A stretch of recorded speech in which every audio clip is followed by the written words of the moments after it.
All right, so my name is Mark Victor. I am a criminal defense lawyer with the Attorneys for Freedom Law Firm. For about 30 years now, I've been practicing criminal defense in state courts, federal courts, and many cases nationally.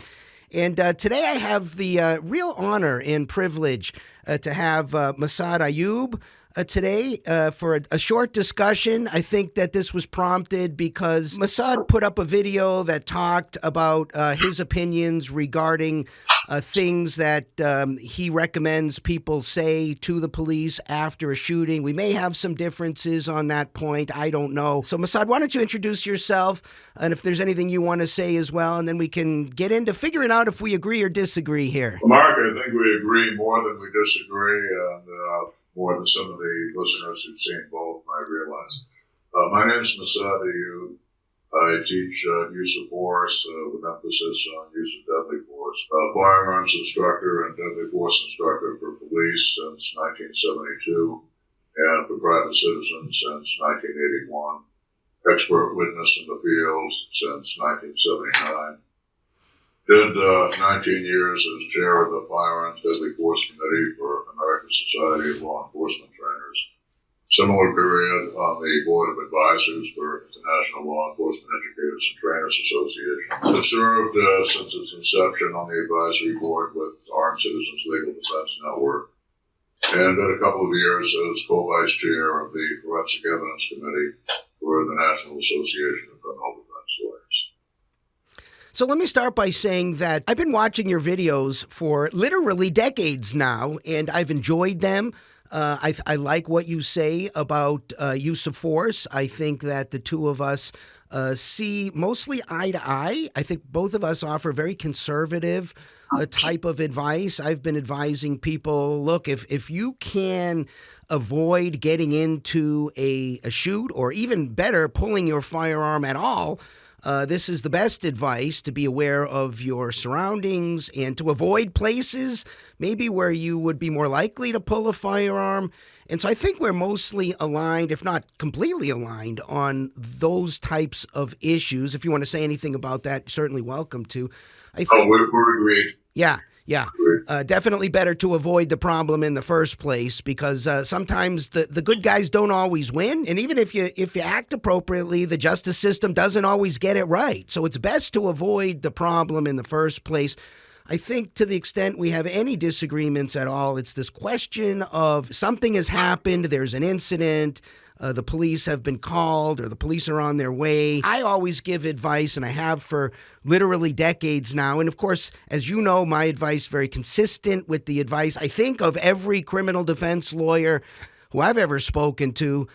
Just shut up is what I say, and I've been saying for many years. I think you go a little further than that and say, well, there are some things. You did a video where you made 5 different points, and you said, hey, there are some things I think you should say to the police at the scene. Very limited, to be fair, about those things, and you followed them up very quickly with, then after you say that, say, hey, I want my lawyer, and then move on from there. So I don't know if you want to start with some of the things that you think should be said, or if you want me to get into some of my critiques of those things. Sure. Let's reprise that for those who came in late or aren't familiar with the topic. My recommendation that I call a 5-point checklist is this. You have been in a self-defense shooting. You will be asked from the arrival of the first responding officer, buddy, lady, what happened? My recommendation is a simple 5-point checklist. First, establish the active dynamic, by which I mean not the fact that you shot this guy, that's going to be kind of obvious, but whatever this individual did that caused the shooting. This man attempted to carjack me, this man was kidnapping my child, whatever it may have been. Second, indicate cooperation, a statement to the effect of, I will sign a complaint, I will testify against him. Things that people expect from the intended victim, not the perpetrator. Third, point out evidence. Mark can tell you, any of us who've done these cases can tell you, evidence is perishable. Once someone's been shot, the entire system, the police service and the emergency medical service, preservation of life is a much higher priority than preservation of evidence. People are going to be trampling that scene. The bad guys drop knife, might get kicked into the gutter, or in an urban environment, someone may pick it up and run away with it. Spent shell casings may disappear. If you go back in the history of the famous FBI shootout, April 11, 1986. Nobody knows exactly how many rounds were fired because all the spent casings could not be counted. When two gravely wounded agents were medevac, picture what prop wash does to spent brass on paper. There were also reports of bystanders picking up spent casings for souvenirs from the great shooting. Fourth, point out witnesses. Witnesses are notoriously reluctant to show up, speak to the police, and perhaps later have to go in court. And if those people leave unidentified, the testimony that may have supported your truth of the case can disappear with them. It is at that point that I recommend stop answering questions. Request counsel. Be polite. Be professional. Be calm. Do not raise your voice. Officer, you'll have my full cooperation after I've spoken with counsel or words to that effect. Mark? Mas, I love you as a self-defense expert. I'd love to have you on my next shooting case. I don't love you as a criminal defense lawyer, so let's get into it. I noticed you started with, after a self-defense shooting. And nobody knows whether or not the shooter, including the shooter, nobody knows whether a jury, which of course is a randomly selected group of people, some of whom may hate guns, nobody knows whether that group of people is going to ultimately conclude that the shooting that you think is a good shoot actually is a good shoot. So if you start with the idea that sort of it's a given that this is a valid self-defense shoot and that randomly selected group of jurors from that local community you may or may not be familiar with is going to decide at the end of the day that this was a reasonable shoot, maybe some of that advice makes sense. But the problem is you never know that, right? You might be mistaken about the facts. There could be other things you could be wrong about. Plus, anytime you start speaking at this point, you're under the stress of the event. Now, maybe a shooting, as you say, if there is a shooting, not everybody has the same level of training.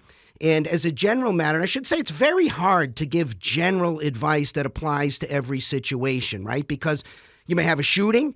You may have just a display of a firearm. You may have an ag assault where somebody pointed a firearm.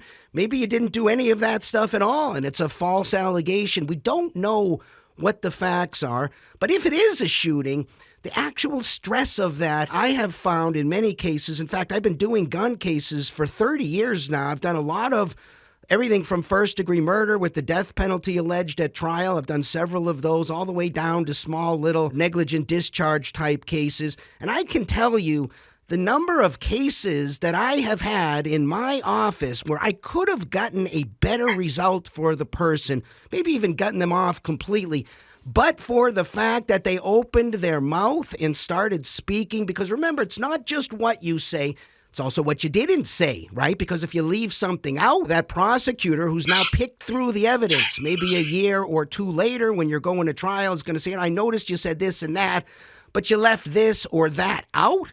And I think that's very important, not to mention the fact that we should keep in mind, I like your advice that it's important to make a good impression.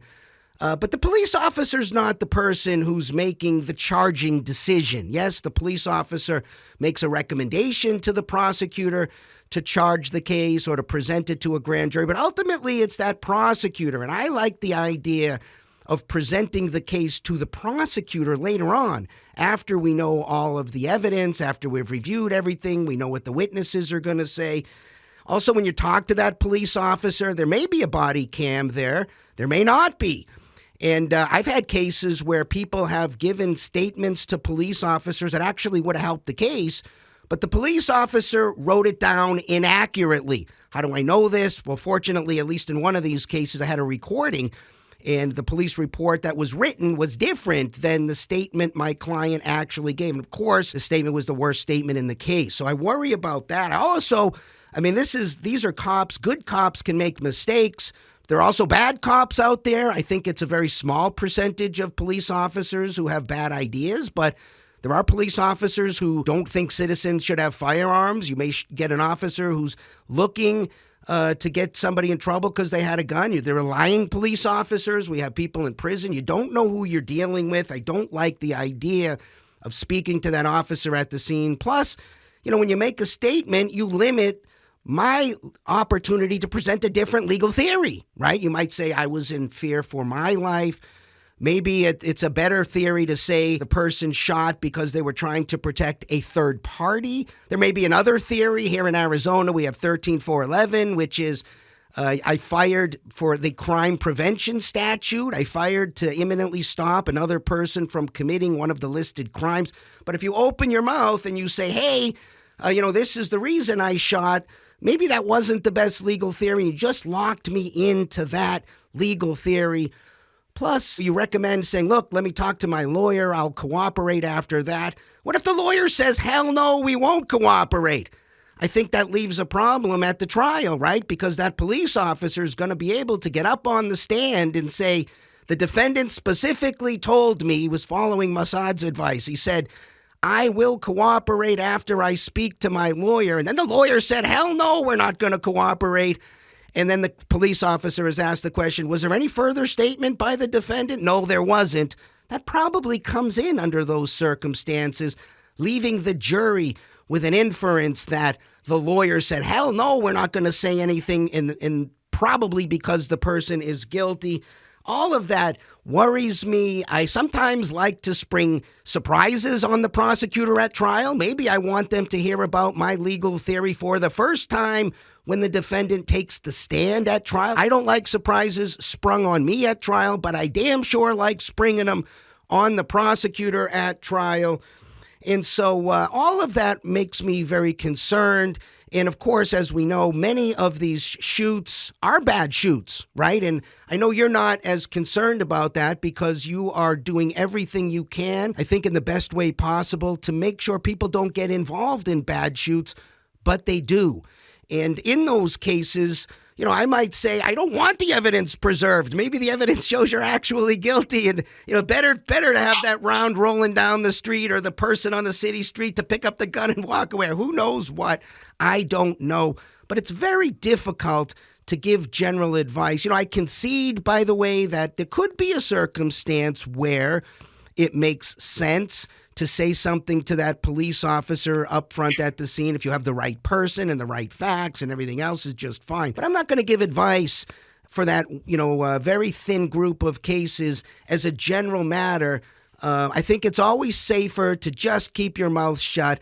Let the lawyer make the presentation either to the police officer, and I've made presentations to police officers that have resulted, even after shootings, in no charges at all. I've made presentations to prosecutors that have resulted in no charges at all. So let the lawyer make the first presentation on the case, not the person who just been involved under a hugely stressful event, because you're likely to get something wrong or to leave something out that will come back and bite you later. That prosecutor will seize on that one thing that you forgot to say or the one thing you got wrong. And that's what worries me from my side of the table as a criminal defense lawyer. So I've been blabbing a lot about stuff. So let me let you respond to some of that if you want to.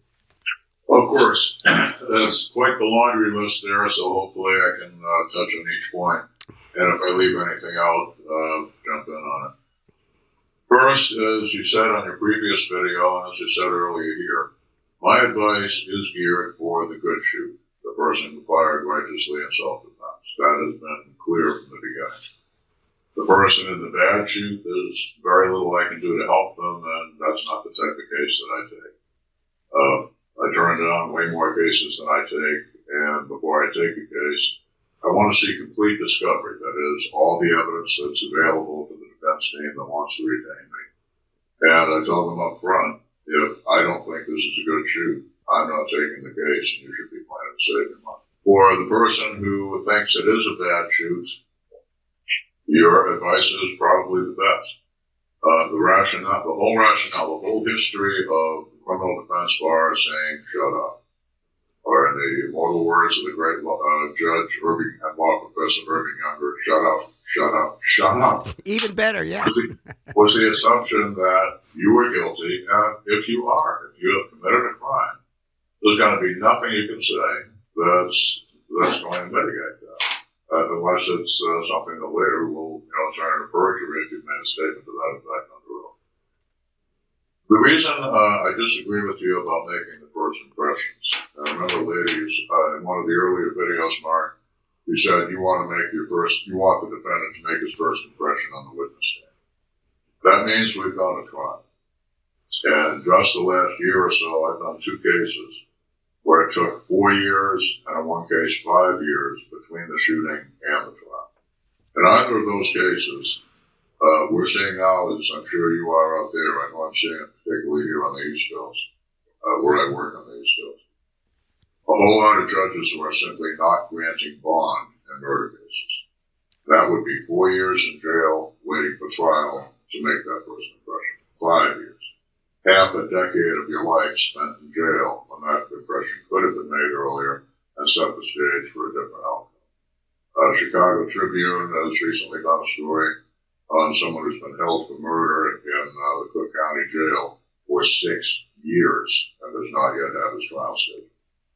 Now, I hear a lot of attorneys saying what you say to the officer at the scene doesn't matter. All that matters is what's going to happen in court and what the prosecutor decides. I think we have to look at the chain of events there. Every homicide investigator I know, when they're assigned lead investigation, one of the first people they'll talk to will be the first responding officers. They want to know that when this thing was fresh, what was your take on this? Officer, you're a street cop, you've got good judgment on people. What did this guy say to you? Did it seem to you that he was lying? Did what he said to you seem to make sense? Was it consistent with the facts and evidence? And he in turn will be thinking as the investigation progresses, were those statements consistent with the evidence he later developed? Now, that lead investigator probably works hand in hand, if not every day, probably certainly every week, with the prosecuting authority. The prosecutor has a relationship with that person, trusts that person, and has come to rely on the judgment of that lead investigator. If from the beginning, the guy who gave the lead investigator his first picture, the first responding officers who asked, buddy, what happened here? All the way up, tell this lead investigator, Mr. Prosecutor, this guy's dirty and you ought to prosecute him. That's advice that will be taken very seriously with the prosecutor and can literally make the difference between prosecution or not. So I would disagree with anyone who said the initial impression is unimportant. I continue to say your mother was right. You only get one chance to make the first impression. Now, certainly I would not want, when you say someone left something out of the statement, what that means is they've submitted to an interrogation and they're answering every question that's coming their way and they're going into details. I've been advising people since the 1970s, do not go into details. The fight or flight response and the attendant physio-psychological aspect are going to be such. Someone's going to ask you how many shots were fired. In an adult lifetime of debriefing gunfight survivors, I can still count on the fingers of one hand how many were able to accurately keep count once the shots went past 2 or 3. Ammunition inventory control is going to be very low on your mind's list of priorities when someone's trying to end your life. You'll be asked, how close was he in feet and inches? One of the things that kicks in far more often than not, according to the studies, in incidents like this, is tunnel vision. Now, how we determine, let's say Mark and I were not doing this on Zoom, let's say we were in a conference room or something. All our lives since we were infants, we've learned to determine someone's size and distance by how they appear vis-a-vis their background. Now that tunnel vision kicks in, it's as if you've been living life looking through a semi-wide angle lens, and suddenly you just put on a 600 millimeter zoom. The man appears to be larger than he is, his weapon may appear to be larger, he may appear to be closer. And if you are asked those details, which I don't think, when I give OIS investigation classes, Officer Involved Shooting Investigation class, I tell them don't ask for these details from the involved party because you're setting it up for failure and it ill serves the truth of the investigation. They're going to have perceived a guy with a knife this big 6.5 feet tall, within arm's reach. And he's going to have turned out to be probably beyond arm's reach and closing the distance, with a knife half that size and a man no bigger than me. But that altered perception makes it sound like you're lying. So what you're talking about is someone doing a detailed interrogation. And I would agree with you. We wait minimum 72 hours. Many of the police union contracts have that. And Force Science Institute recommends at least one full sleep cycle before any detailed questions are asked. What I'm talking about here is a basic statement that in a matter of seconds outlines the guy laying on the ground in the puddle of blood that looks like the victim is the actual perpetrator. A client standing here with a gun in his holster that's fired the shot looks like the perpetrator. He was, in fact, the intended victim. If that's not established at the beginning, no one looks for anything to support it. We've discussed the importance of the evidence and how perishable the evidence is of the evidence scene, and the importance of gathering witnesses. Now, someone's always going to say, well, what if you pointed out a witness who's an accomplice or a fellow gangbanger that man you shot, and he lies about you? He was going to do that anyway, no kidding, Sherlock. But the very fact that you were the one who pointed him out, when that becomes apparent, is going to tell the jury, actual criminals don't point out the witnesses to their crimes to police. Now, insofar as maintaining silence, you hear people say silence can never be misquoted. What we've also got to look at is culturally and human nature. Silence in the face of an accusation is seen as admission of guilt. The judge will instruct the jury. You must pay no inference to the fact that the defendant may not take the stand. You and I both know the judge can't order the water to run uphill, and the judge cannot control the subconscious bias and prejudice of any of those jurors. That's why I want, from the beginning, your guy established he was under attack, he fired in self-defense, he attempted to cooperate. Now, if for some reason the attorney tells him not to cooperate, first, I think you and I would agree in an actual self-defense case, the righteous shoot, what you call the good shoot, the defendant should take the stand, because it's no longer a whodunit. Everybody knows whodunit. For those watching this who are new to this, self-defense is what's called an affirmative defense. We're not saying our guy didn't do it. We're not saying somebody else shot him. We're saying, you're damn right my client shot him, but my client shot him in self-defense and was right to do what he did. So in the affirmative defense, one stipulates to the act, but maintains that the act was correct. So now it's no longer a whodunit. It's a why did he or she do it. And Mark, I think you'd agree when it comes down to that. Who but the defendant can say why they did what they did. If Mark's defending you, he can make promises in his opening statement, but he's got to bring in something that's going to support that by the time he makes his closing statement, or you're going to wind up spending a whole lot of time in prison. Now, Mark, you mentioned that speaking to the police would not be a good idea if it was a bad shoot. Is that correct? Yeah, I don't think it makes sense to speak to the police, even if it's a good shoot. Yeah. Yeah, you established that. Insofar as the bad shoot, I would agree. The only thing you're going to say to the police that's going to make them go easier on you is giving them an even bigger criminal than you that you can trade plea bargain for them to go easy on you. And even that is a deal much better brokered by Mark or whoever your attorney is than by you. Because your attorney knows the prosecutors, he's dealt with them before, and is going to get you a much better deal.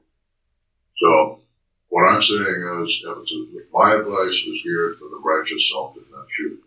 Now, when someone says, well, you, the shooter, don't know if it was righteous self-defense or not, my answer would be, I try not to train people so stupid they can't tell a good shoot from a bad shoot. For those of you watching this, do a self-examination. If you don't think you can tell a good shoot from a bad shoot, you probably should not be walking around in society carrying a loaded gun among all the rest of our children and grandchildren, and in my case, great-grandchildren. Now, Mark, what are your concerns have I not addressed yet before we can get into debating any of the individuals?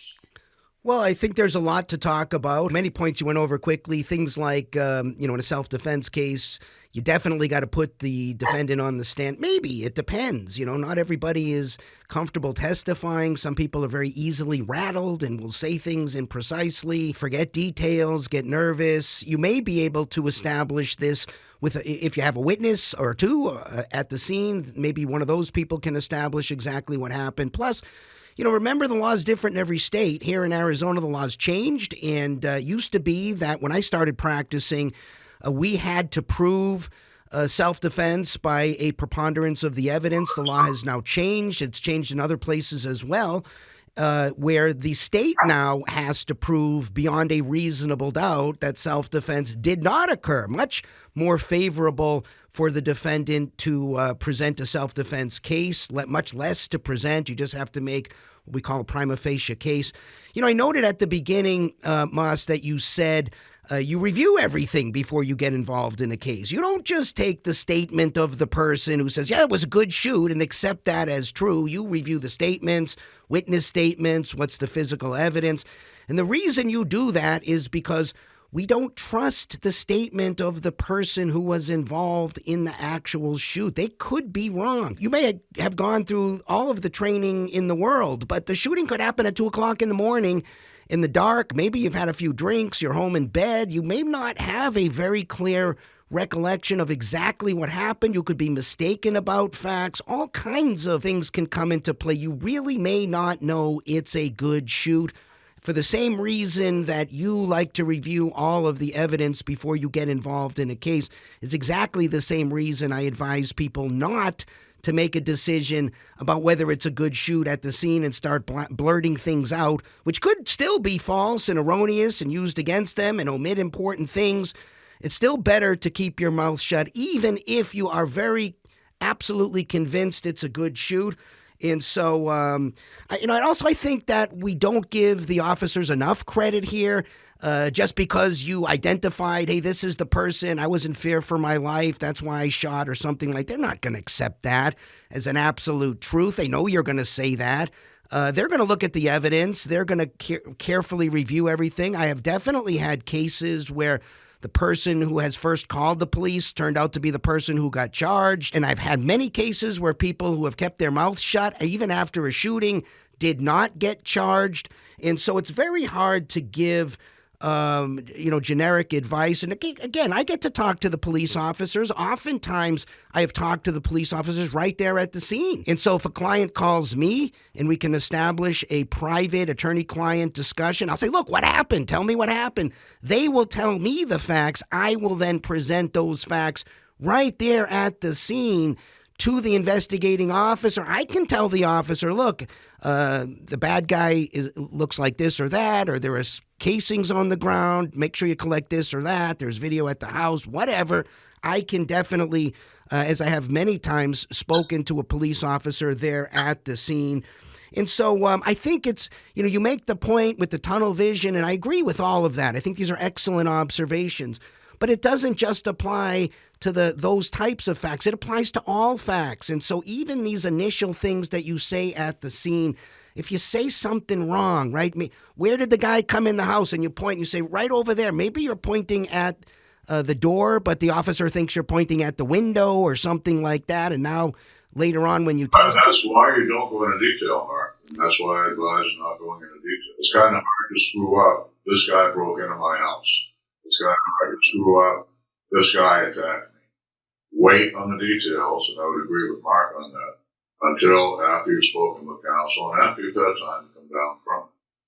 That's if you cannot tell if it was a righteous shooting or not, you should not be in a position to be pulling the trigger. If you don't know it's a righteous shoot, don't pull the trigger. Well, sure, you may say the guy broke in the house. It may be unknown to you that somebody else in the house let the person in, and they didn't break into the house. And now you've guessed about that, and you made a statement to the police officer, this person broke in the house, and there's no evidence of a break-in, and now you look like a liar, and now you've got to explain, well, I thought they broke in. I didn't realize my daughter this is the ex-boyfriend. I didn't realize she let him in the house. You got something wrong. You've given the prosecutor now a lot to chew on to try to throw something at the defendant who may testify in this case, to say, look, the guy is lying or may not testify, and they gave a statement previously. This is the guy who broke in the house. Ladies and gentlemen, there was no break-in in the house. He lied about that. Now it's harder for me to defend the case. I got to put the guy on the stand and say, look, I was mistaken about that. Well, why did you tell the police something that you were mistaken about, you weren't sure about? You assumed he broke in. You didn't know your daughter. So there are many types of things like that I worry. Mas, I say this because I have defended so many gun cases over 3 decades. Many of them have just been disorderly conduct cases, right, where a firearm was just shown. Others were ag assault, where it was pointed. Others were murder or attempted murder cases, first, second, manslaughter type cases.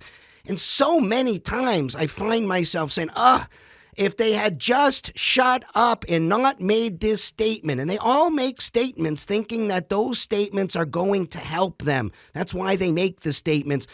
But for that statement, it's the worst piece of evidence in the case. So we may need to just agree to disagree on this. And I know you've been through a lot of cases. I think that most, if not all, criminal defense attorneys take the same position because we've been in these situations where we've said somebody who thinks they're making a statement to help them, right? Preserve this, preserve that. Here's what he looked like. And I know you want to stay away from these kinds of statements, but once you start opening your mouth and the police officer is going to start asking questions, they're going to go right for the most important questions, exactly the things you say don't talk about. And now you got a couple of statements, and then you've asked for your attorney, and now it looks weird. I do agree with you that notwithstanding the judge's instruction that, look, the defendant didn't make a statement in this case, you can't use that against the defendant. Okay, people are human. But, we've got to deal with this, I would say, problem we have in the system with dumb jurors, right? We take the butcher, the baker, the candlestick maker, people who don't like guns, who don't understand different nuances between an intentional mens rea, reckless mens rea, negligent mens rea, and we put them in these positions of making decisions. And so many things we have to deal with in a case. I like to try to keep people from getting charged. That's why I certainly will make a presentation. I'll get a guy like you to come in and say, look, here's my response. Here's my report on use of force. I think the person acted appropriately, and I'll make a very strong presentation. In many cases, they're successful. We have kept many people. We had, even recently at my office, a couple of shootings. They resulted in deaths. Could have been first-degree murders. They were investigated for first-degree murders. In both cases, charges were declined because of the presentations that we made. So again, I'm in favor of making a presentation. Make it to the decider, the prosecutor, not the police officer at the scene. That police officer is not going to be persuaded by a statement of the person under investigation who says, well, I was in fear for my life. There's the bad guy. They know that. They can figure that out from the evidence at the scene. So, look, I think it's an important distinction to make and to highlight again that your advice is calculated only for people who are somehow, we know in advance, but are in a good shoot. They have acted well within self-defense laws. They've acted reasonably, and everybody agrees they've acted reasonably. What I'm saying back is you don't know that at the time of the shoot. No matter how much training you've had, you could still be mistaken about the facts. In many cases, by the way, as you know, there isn't an objective standard of exactly what's reasonable. People disagree on what's reasonable. And a prosecutor, especially if you're in an anti-gun type of a jurisdiction and you got an anti-gun prosecutor, that prosecutor's going to have a different understanding of what's reasonable. They think it's unreasonable that you were carrying a firearm in the first place. So I think it's best, again, there may be some cases on the edges that are different, but because we don't know the facts, we don't know the shoot, we don't know the background of the person, we don't know the prosecutor, we don't know the jurisdiction, we don't know who would be on the jury or the grand jury for that matter. As if you're going to give general advice here, again, this is my humble opinion, but also probably the opinions of every other defense lawyer. I've not met ever a criminal defense lawyer who spends more than 5 minutes in court, who renders advice here. anything different than just keep your mouth shut. And we'll take the hit on maybe not making a good impression with the police officer. But I got to say, I've represented many police officers over the years as well. They keep their mouth shut as well. They teach their kids to keep their mouth shut. I've done FOP, Fraternal Order of Police cases. Everybody recognizes, a good police officer certainly recognizes, you got a right to keep your mouth shut. They would exercise it. You should exercise it. It's not held against you. I think it's the safest advice to give people. Well, Mark, once again, we've got kind of a laundry list of issues there. So let's go back and see if I can remember them all and touch on them one by one. You're giving me the hypothetical of the guy who the guy broke in and I shot him when he came at me. You said, well, it turns out my daughter let him in. The very fact that he had told the police that he believed the man was attacking him and had broken in shows, if nothing else, within the totality of the circumstances, a reasonable belief that he was in deadly danger. In your hypothetical, it is later determined that someone let that man in unknown to the defendant, and for whatever reason, that individual had rushed at and attacked the defendant. You and I both know you don't have to be right, you have to be reasonable. The standard is the reasonable person standard. What would a reasonable, prudent person have done in the exact same situation, knowing what he knew? If he has told the officers from the beginning, this man broke in and attacked, he's established that at that time he had a reasonable belief. It's much more likely if we wait for the attorney to establish it a year or 14 months later at trial. But some people on the jury are going to be thinking, yeah, it took his attorney a while to come up with that theory and tell him what to say. The other thing is, you spoke of having the good fortune to be right at the scene a very short time after the shooting itself to advise the client. That you and I both know how extremely rare that is. Most commonly, the client is going to be making the phone call from jail. By the time the attorney gets there, the police line do not cross, tape is up, marking off the crime scene. And any evidence that was going to be destroyed, moved, or trampled has already been destroyed, moved, or trampled. The point of saying it at the scene is to prevent that from happening. You have a very, very limited time window for the officers to know where the evidence is they need to preserve, and for the officers to know what witnesses they have to corral and take statements from. Now, let's look also at the possibility that, let's say you were attacked by 3 people. Now, anyone who's watched our mutual friend John Corey's channel has seen the cases, on surveillance. The 3 carjackers attack, the defender shoots one of them, and the other 2 run like money. If you don't tell the police there were 2 other men, they ran in this direction, here is their description. We've got some issues, and one of those issues is simply moral and ethical. These people attempted to carjack you at gunpoint. They put you in fear of your life. That means they are dangers to other human beings just as they are to you. Half an hour later, because they could have been captured by all those cops responding to your shooting scene if you had given them the description, but now they're in the wind. Half an hour later, they murder the next carjacker. You're going to have to deal with that every time you look in the mirror for the rest of your goddamn life. Plus, they may or may not be able to keep out the argument that, ladies and gentlemen of the jury, if this is the good guy with the gun that Wayne LaPierre told you about, would a good guy have left 2 men he knew were so dangerous he had to kill one of them in self-defense, left them out to prey on society? Is that a good man? And even if the attorney is not allowed to make that argument, which, as you and I know, is entirely possible, almost certain, yeah. 12 people with collective life experience and 12 separately functioning bullshit detectives, at least a few of them are going to figure that out. And your claim to be the good guy who fired in self-defense is going to go down the toilet. Well, they're not even likely to know about that later incident, right? It's not even relevant to their case. So I don't think it's more of a red herring to me. No, what I'm saying is, your guy gets up and says, 3 men attacked me, I had to shoot one of them, they ran. Right. He's going to think, if this is the good guy with the gun, why didn't he tell somebody that those two other dangerous people were still out there to prey on the rest of us? And it really gets in the way of the image you're trying to paint of your client as the decent guy, the sheepdog, the person who kept innocent people from being harmed, not the cold-blooded killer. Now, also, he made the point earlier in our discussion, police being told to shut up, shut up, shut up. I'm going to respectfully disagree with that for a couple of reasons.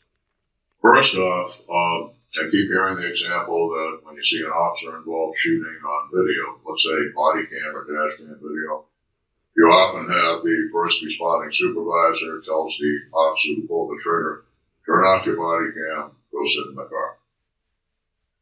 Well, that is an entirely different situation. That responding supervisor, why is he at the scene? Because he's been following the radio traffic of whatever pursuit, whatever trouble call this was, shots fired, and by the time he gets there, has a damn good idea of what's happened already. Second, this is one of his own. This is one of his own uniformed officers that his entire culture tells him to automatically assume is the good guy. And he's putting him in that car with his camera turned off, maybe so nobody's going to hear him cry. Maybe so nobody's going to hear him make the perfectly natural outburst that can be misinterpreted. Why did that son of a bitch make me do that? Now, coming in on you, me, or your client or my client, they don't know who's who. All they know is one guy's laying in the street looking like a victim, even though we know he was the perpetrator. One guy's standing up looking like the suspect, even though we know he was the intended initial victim. I absolutely believe something has to be said to change that, at least let the cops know this might have been self-defense. There might be evidence we need to look for. And if we don't, Attorney Marc Victor is going to make us look like idiots when he defends the client with the arrest. And that's why I feel it's of the essence to make those statements at the scene. But brief, not detailed. Something as simple as this man attacked me.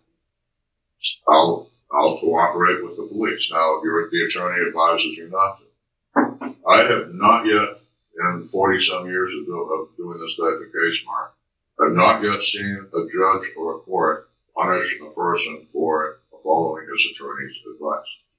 And that's going to be sorted out in the motions in limine for observers. The motions in limine are the pre-trial motions where the judge determines what evidence and what arguments and what testimony will and will not permit. So if the attorney had, but basically, if I was the defendant and I would take the stand as I would hope that I would, and I was asked, well, you said you'd cooperate, why didn't you? I might state, my attorney told me not to, and sir, I grew up being told by my mother, do what your accountant tells you, do what your doctor tells you, do what your attorney tells you. That said, I would have been making the statement prior. And Mark, as you and I have already discussed, you've already done it. And I've done it with other defense teams. Sitting down with the prosecutor and telling them, look, here's what's been missed. Can shortstop it right there. And it's almost a dirty little secret of the business. Everybody talks about people going to trial and all that. Nobody realizes how many of these are shortstopped when an honest prosecutor sees the defense side, realizes, okay, this was righteous. What the viewers need to know is the defense attorney and the prosecutor do not have equally balanced jobs. It's not that the prosecutor's job is nail everybody who gets arrested. The old Ed Meese thing, if we arrested you, you must be guilty. Okay, it is the defense's job certainly to give a zealous defense, even to the person they know is guilty. Because one of the functions of defense bar, and let's face it, I'm sure Mark's not going to disagree, a high 90th percent of cases, the subject, the person who is charged, is either guilty as charged or guilty of a lesser included offense. But their job is nonetheless to force the state to prove the case. Otherwise, if that was not the case, innocent people would inevitably get railroaded. So Mark has to defend guilty people. And his strategy essentially is a strategy born in defense bar, knowing that the guilty man who says anything is either going to be a lie, and if it's repeated in the witness stand, will be perjury, another felony, and will expose his defense lawyer to a charge of subornation of perjury because there's going to be the assumption that he knew the man was going to lie and put him on the stand anyway. The prosecutor's job is different. The prosecutor is supposed to be a minister of justice. Equally important is exonerating the innocent, as much so as prosecuting the guilty and taking them out of society and away from potential victims.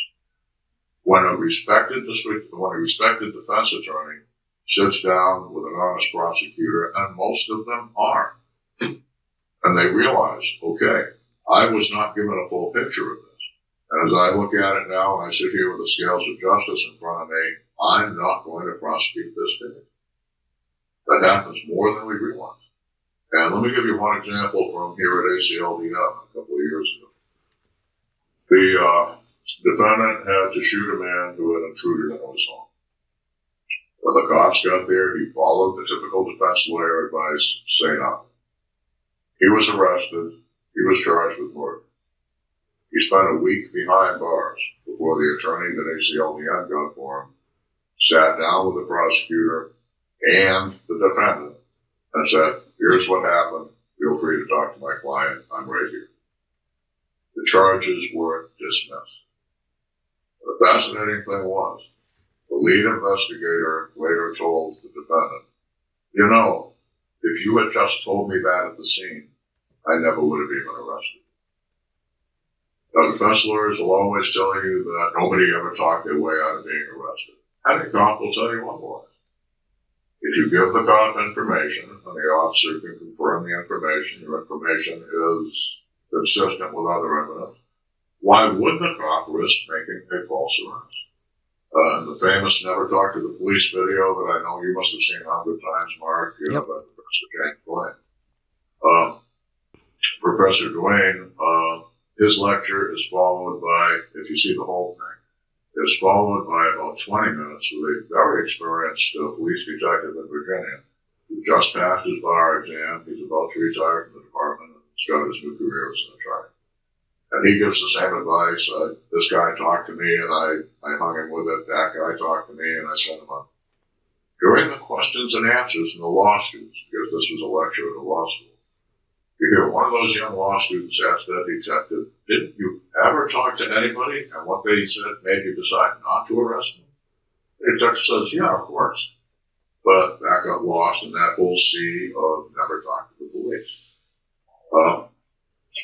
I'm sure we've left some stuff out here, Mark, but basically what I'm suggesting is let the police know to look for the things that will, the evidence that will exonerate you. Do not go into detail at the scene. Make it clear from the outset you were the victim, not the perpetrator, because this type of circumstance creates that false image that society sees whoever was harmed as the victim. Did you ever notice violent criminals who attempt to become cop killers and die in the attempt are still listed in the reports as the victim of the shooting?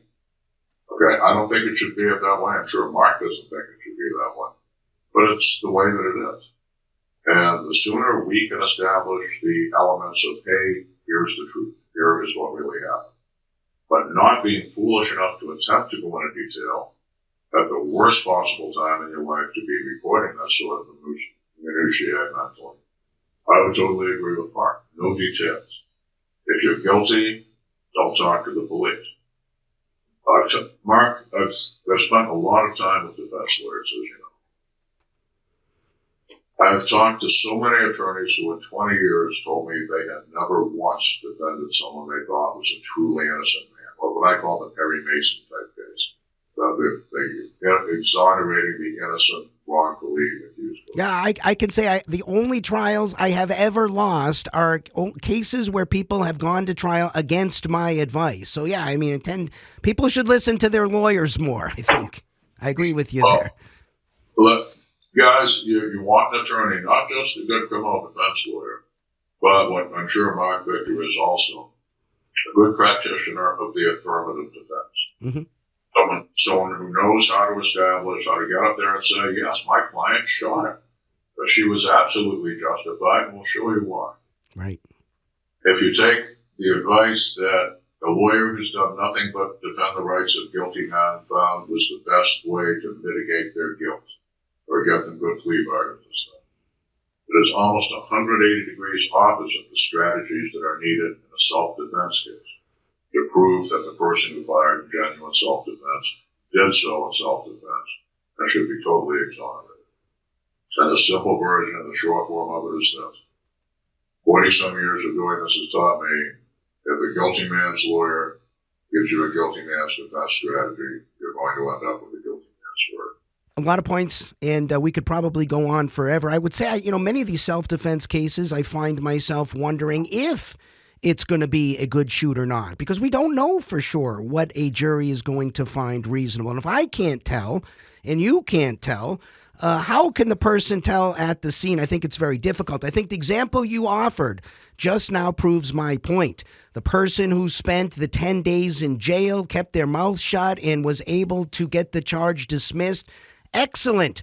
Would you trade those 10 days in jail and say, well, for an opportunity to try to miss those 10 days in jail, I'm going to open my mouth and risk that I might say something or fail to say something that gets a prosecutor to say, aha, I see the case differently now. Something was said that was inconsistent, that was wrong, that was otherwise made me think differently. I would say, you know what? I'll take the 10 days in jail if I know the case is going to get dismissed to let my lawyer get it done, rather than open my mouth at the scene and take the other chance on the other side that I say something that's inconsistent with the facts. We were playing around with the facts, that the scenario I threw out there of the person who says, well, somebody broke in, and then the daughter said, well, no, I let them in. And how do you know the daughter doesn't say back, Dad, I told you my stupid boyfriend was coming over and you forgot about that, right? Because now you look really bad. So these are the kinds of facts that you just don't know. Things can get out of control. I think you made an excellent point, by the way,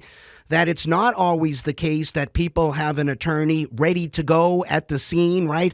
That's exactly why at our law firm, we take calls 24/7, 365. I am on the phone with people, and my lawyers are as well at 2 o'clock in the morning, because we want to hear what the details are, because what is said or not said at the scene and what could be said to the police officer at the scene by a lawyer can sometimes make a difference, and I want that advantage. That's why, by the way, the program that I represent, the Attorneys on Retainer program, our law firm, it's good to have a law firm standing by. So if you do have an emergency like that, you can pick up the phone and call my law firm and get a lawyer on the phone immediately who can make these decisions and navigate through the almost infinite numbers of different factual scenarios that can come up and guide you through that. That can be invaluable in the difference between whether you get charged or not charged. The John Correa example, our mutual friend, I've been with John and commented on many of those videos. The example you give, there was a video of the other two guys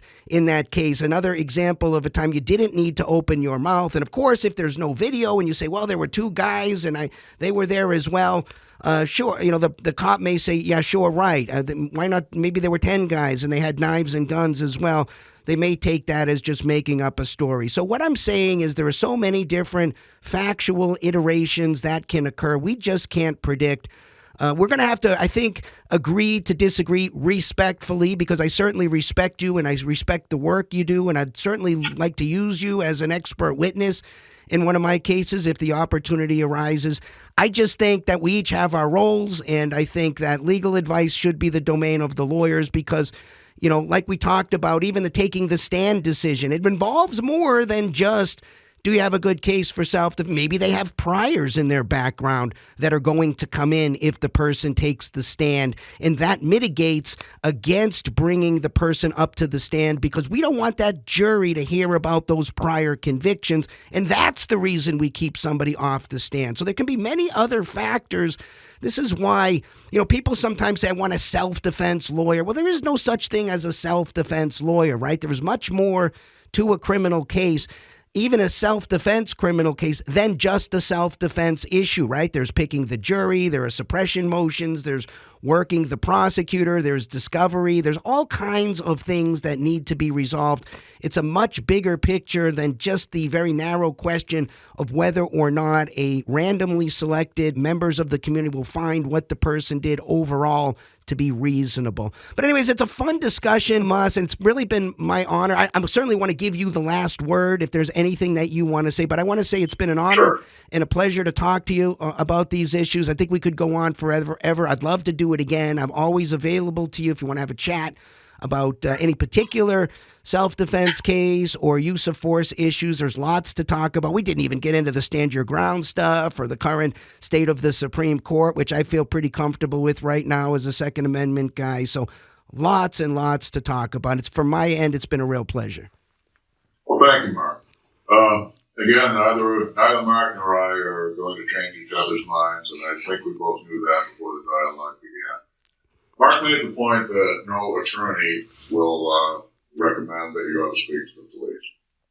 I would have to disagree with that. First, we spoke earlier about Professor James Duane, who was, I consider him the high priest of telling the public never talk to the police. Would you agree with that, Mark?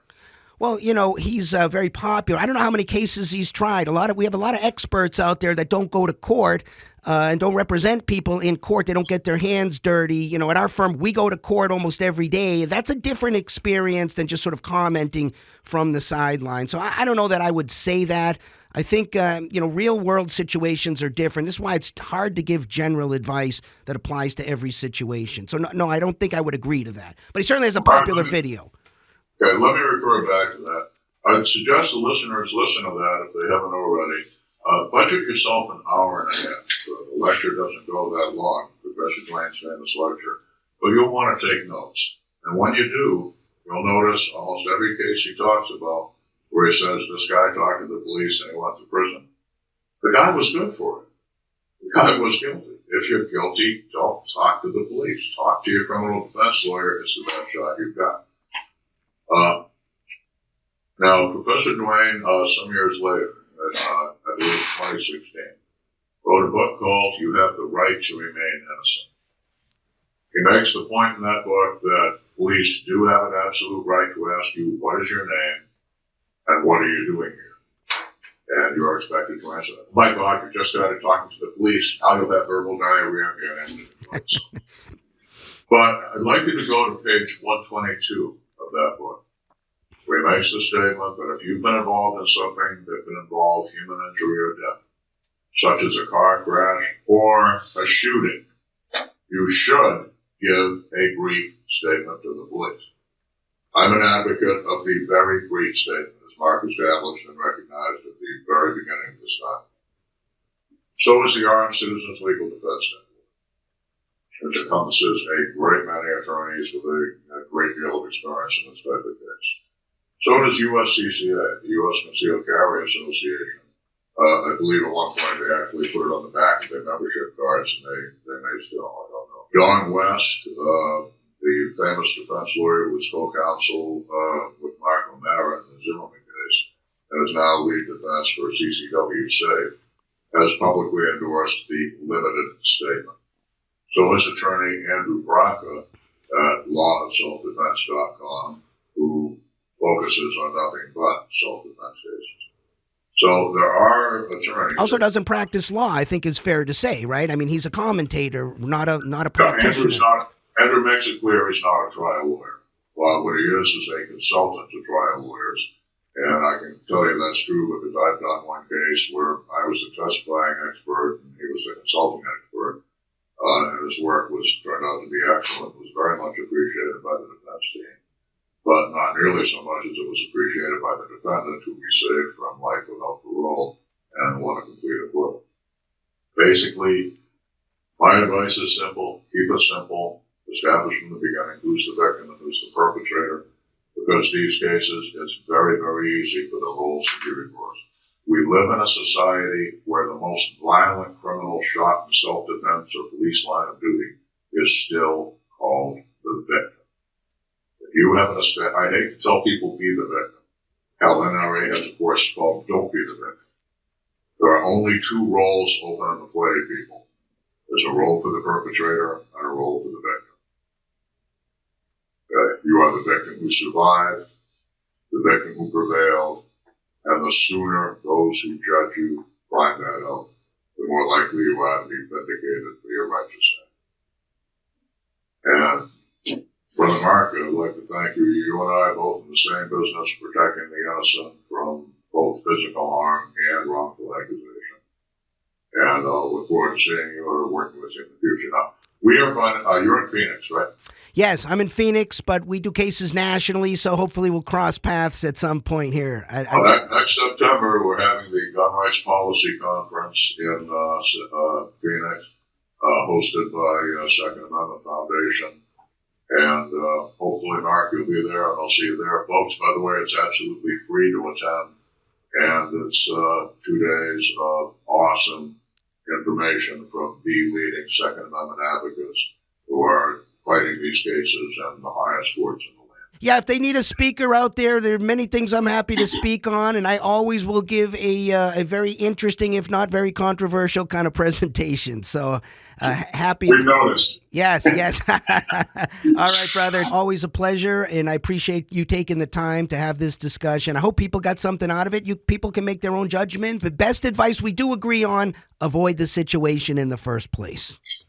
The classic statement of Dr. William April, who spent so much time studying violent criminals: a battle avoided is a battle won. And that's as true in the courtroom as it is in the dark alley.